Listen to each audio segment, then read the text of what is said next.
What's up, everybody? This is Tech G back with another video to help you successfully pass the CompTIA Security Plus certification exam. So let's get into it. In this video, we're going to explore the essentials of monitoring computing resources, the activities involved, alert responses and remediation, and the tools you'll use to maintain a secure environment. So let's get started. Monitoring is at the heart of effective security management. It involves observing your computing environment, which includes your systems, applications, and infrastructure to detect and respond to potential security issues. So let's break these concepts down. The first one is systems. So monitoring systems, this ensures that critical servers, workstations, and devices operate as expected. You'll look for unusual behaviors like high CPU usage, unauthorized software installations, or failed login attempts. Then we have applications. So applications, they often house sensitive data and provide key services. So monitoring application logs, they can reveal issues such as injection attacks, unauthorized API calls, or abnormal resource consumption. And then we have infrastructure, and this includes your networks, firewalls, switches, and routers. So using tools like NetFlow or SNMP traps, they can identify bandwidth spikes, rogue devices, or anomalies in traffic patterns that may indicate threats.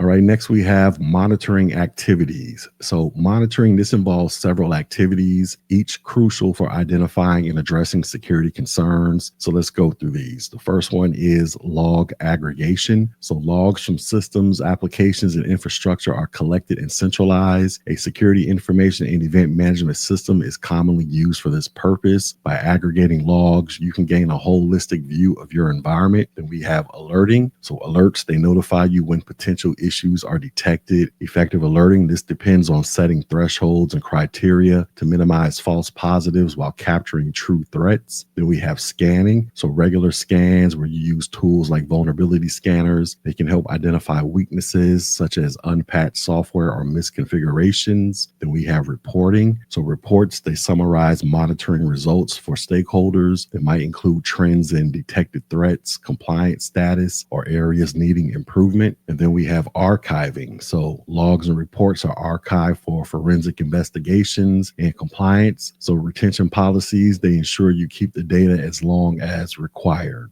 Next, we have alert responses and remediation validation. So when an alert triggers, a swift and structured response is essential. So this is how you go about approaching it. First thing you want to do is quarantine it. So you want to isolate affected systems to prevent the spread of malware or unauthorized access. So for example, if a server shows signs of compromise, you can remove it from the network. Then we have what is called alert tuning. So you want to adjust alert thresholds and rules to reduce noise and improve accuracy, because too many false positives, they can overwhelm your team and mask the real threats. Validation, this is equally important. So you'll confirm whether an alert represents a true issue or a false alarm by correlating data from different sources.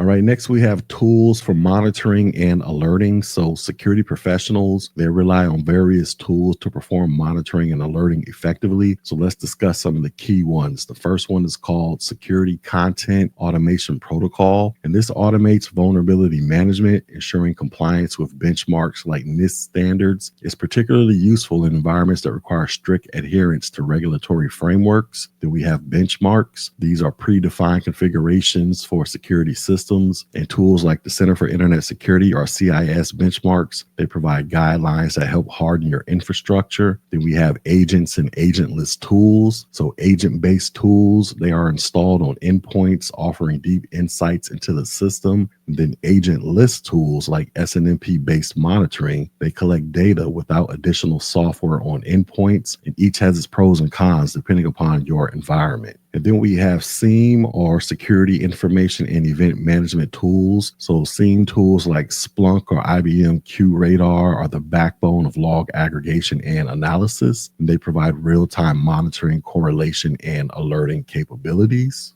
Then there's antivirus. So antivirus software, this detects and removes malware. While it's one of the oldest security tools, it is still a critical line of defense against known threats. Then we have DLP, or data loss prevention. And DLP tools, they prevent unauthorized data exfiltration. So for example, they can block attempts to copy sensitive files to USB drives or send them via email.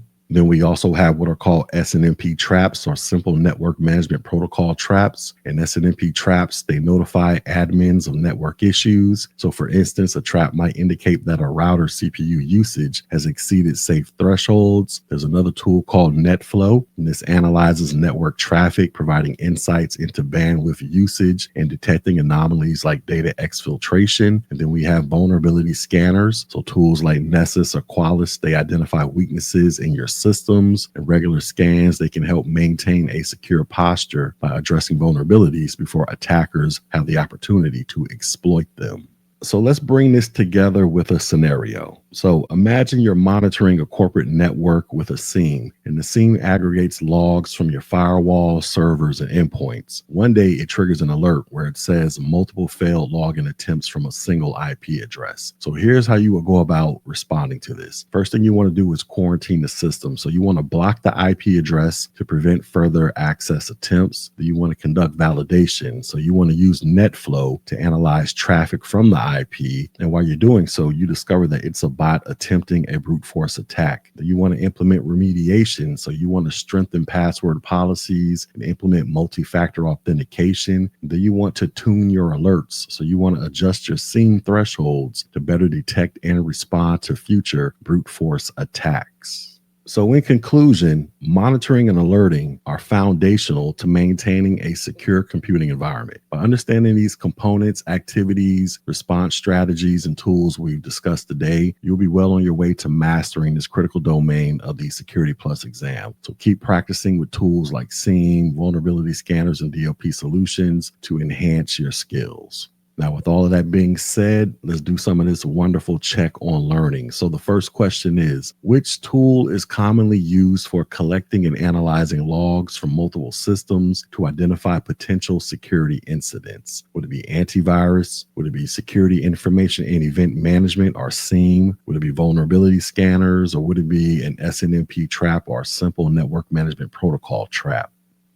And the correct answer is it will be a security information and event management system. So SIEM tools, they are designed to collect and analyze logs from various systems and devices in an organization. They provide real-time monitoring, alerting, and reporting of security events, making them critical for identifying potential security incidents. Antivirus tools, they focus on malware detection. SNMP traps, they are for network management alerts. And vulnerability scanners, they assess systems for weaknesses.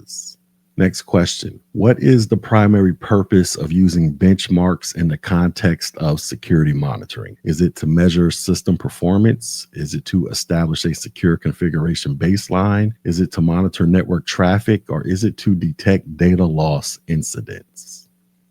And the correct answer is it is to establish a secure configuration baseline. So benchmarks, such as those provided by the Center for Internet Security, they define secure configuration standards for systems and applications. These benchmarks are used to assess compliance and ensure that systems are configured securely, forming a baseline for monitoring deviations.